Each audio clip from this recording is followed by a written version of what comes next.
ദൈവ തിരുനാമത്തിന് മഹത്വമുണ്ടാകട്ടെ.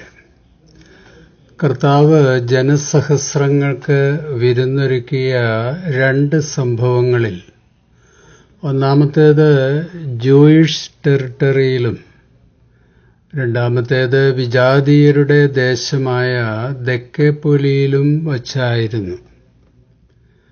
ദൈവത്തിൻ്റെ പൊതുവായ അനുഗ്രഹങ്ങളും കരുതലും സകലർക്കും സൗജന്യമാണ്, അവകാശപ്പെട്ടതാണ്.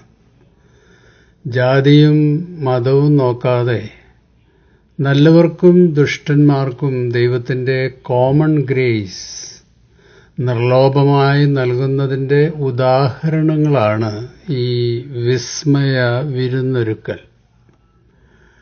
മരുഭൂമി യാത്രയിൽ ദൈവത്തെ വിമർശിച്ച ഇസ്രായേൽ മക്കൾക്കും ദൈവം അത്ഭുത വിരുന്നൊരുക്കുന്നതിൻ്റെ രണ്ട് വിവരണങ്ങൾ പുറപ്പാട് 16-ാം അധ്യായത്തിലും സംഖ്യാപുസ്തകം 11-ലും ആവർത്തിക്കുന്നുണ്ട്. അതീശ മനോഭാവക്കാരായ റോമ ഭരണാധികാരികളുടെയും സ്വന്തം ജനങ്ങളുടെ മേൽ വലിയ ചുമടുകൾ കെട്ടിവെച്ച് വിരൽ കൊണ്ടുപോലും തൊടാതിരുന്ന യഹൂദ മത നേതൃത്വത്തിൻ്റെയും കീഴിൽ അടിച്ചമർത്തപ്പെട്ട ജനസമൂഹത്തെ നോക്കി നമ്മുടെ കർത്താവ് പറഞ്ഞു, ഈ ജനക്കൂട്ടത്തോട് എനിക്ക് അനുകമ്പ തോന്നുന്നു. ഇവർ 3 ദിവസമായി എന്നോട് കൂടെയാണ്. അവർക്ക് ഭക്ഷിക്കുവാൻ ഒന്നുമില്ല. അവരെ വിശപ്പോടെ വീട്ടിലേക്ക് പറഞ്ഞയച്ചാൽ വഴിയിൽ തളർന്നു വീണേക്കും. ചിലർ വളരെ ദൂരത്ത് നിന്ന് തന്നെ വന്നവരാണ്. മർക്കോസ് 8-ാം അധ്യായം 2-3 വാക്യങ്ങൾ. വിശപ്പുള്ളവരെ അവൻ നന്മകളാൽ നിറച്ചു എന്ന മേരി മാതാവിൻ്റെ പ്രവചന ഗാനത്തിലെ രക്ഷിതാവിൻ്റെ വാക്കുകളായിരുന്നു ഇത്. ജനങ്ങളുടെ കഷ്ടപ്പാടും കണ്ണുനീരും കാണുവാനും അവരുടെ ദുരിതത്തിന് പരിഹാരം കണ്ടെത്തുവാനും ശ്രമിക്കാത്ത അനുകമ്പയില്ലാത്ത നേതൃത്വം ഇന്നും ജനങ്ങൾക്ക് ഭാരമാണ്, വെല്ലുവിളിയാണ്. ഈ ജനക്കൂട്ടത്തോട് എനിക്ക് അനുകമ്പ തോന്നുന്നു എന്ന് പറഞ്ഞ ക്രിസ്തുവിൻ്റെ മനസ്സും മനോഭാവവുമുള്ള നേതാക്കന്മാർ ജനങ്ങൾക്ക് സ്നേഹത്തിൻ്റെ ഒറ്റപ്പെട്ട മരുപ്പച്ചകളാണ്. സകല ഭാഷകളിൽ നിന്നും ഗോത്രങ്ങളിൽ നിന്നുമുള്ളവർ നിത്യതയിലെ സ്നേഹവിരുന്നിൽ കർത്താവിനോടൊപ്പം പങ്കാളികളാകുന്നതിൻ്റെ പ്രതീകമാണ് ഈ 2 അത്ഭുതങ്ങളും എന്ന പുതിയ നിയമ പണ്ഡിതനായ ഹെലൻ ബോണ്ടിൻ്റെ നിരീക്ഷണം വളരെ കൗതുകമുണർത്തുന്നതാണ്. ജാതിയും മതവും സഭയും നിറവും ഭാഷയും നാഷണാലിറ്റിയും സംസ്കാരവുമൊക്കെ എന്തായിരുന്നാലും ക്രിസ്തു എല്ലാവരെയും സ്നേഹിക്കുന്നു, സ്വാഗതം ചെയ്യുന്നു. പാപത്തിൽ വീണുപോയവരോട് അനുകമ്പയും സഹാനുഭൂതിയുമുള്ളവനാണ് നമ്മുടെ കർത്താവെന്ന് പൗലോസ് അപ്പോസ്തലൻ സാക്ഷിക്കുന്നു. കൊലോസ്യ ലേഖനം 2-ാം അധ്യായം 13-ാം വാക്യം. നിങ്ങൾ പാപനിമിത്തം മൃതരും ദുർവാസനകളുടെ പരിച്ഛേദനം നിർവഹിക്കാത്തവരുമായിരുന്നു. ദൈവം നിങ്ങളെ അവനോടുകൂടെ ജീവിപ്പിക്കുകയും നമ്മുടെ എല്ലാ പാപങ്ങളും ക്ഷമിക്കുകയും ചെയ്തു. ഈ ജനങ്ങളോട് എനിക്ക് അനുകമ്പ തോന്നുന്നു എന്ന് കർത്താവ് പറഞ്ഞു. ക്രിസ്തുവിൻ്റെ അനുകമ്പയും കരുണയും കരുതലും പാപക്ഷമയും ജീവിതത്തിൽ വളരെയധികം അനുഭവിച്ചവരാണ് ഞാനും നിങ്ങളും. ഇപ്പോൾ ദൈവം നമുക്ക് നൽകിയിരിക്കുന്ന ആരോഗ്യവും ജീവിത പങ്കാളിയും മക്കളും സമ്പത്തും മിച്ചവും സമാധാനവുമൊക്കെ ദൈവത്തിന്റെ സൗജന്യദാനങ്ങളാണ്.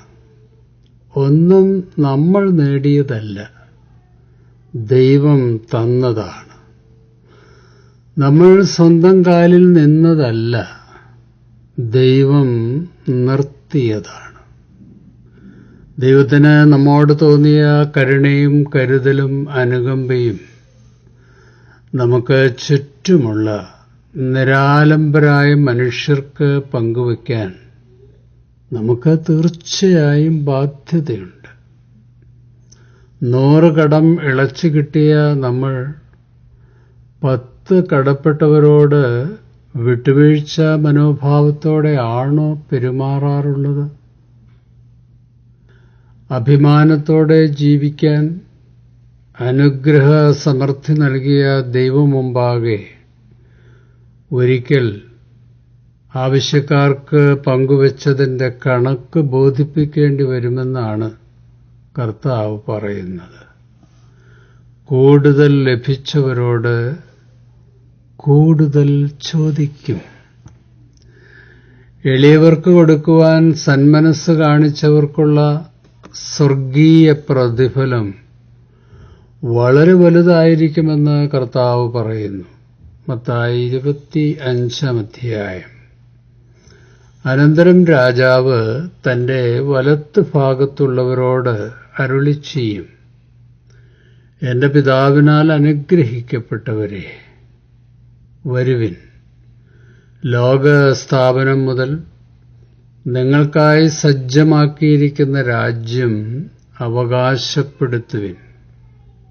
സത്യമായി ഞാൻ നിങ്ങളോട് പറയുന്നു, എന്റെ ഏറ്റവും എളിയ ഈ സഹോദരർക്ക് നിങ്ങൾ ചെയ്തതെല്ലാം എനിക്കു തന്നെയാണ് ചെയ്തു തന്നത്.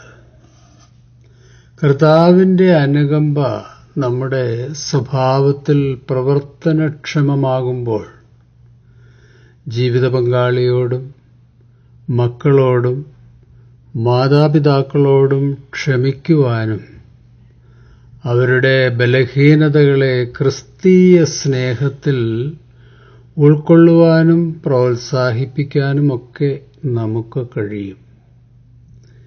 ഇവർ ചെയ്യുന്നത് എന്താണെന്ന് അറിയാത്തതുകൊണ്ട് ഇവരോട് ക്ഷമിക്കണമേ എന്ന ക്രൂശിലെ പ്രാർത്ഥന ജീവിതശൈലിയാക്കുന്നവരാണ് ക്രൈസ്റ്റ് ഇൻ ക്രിസ്ത്യാനികൾ.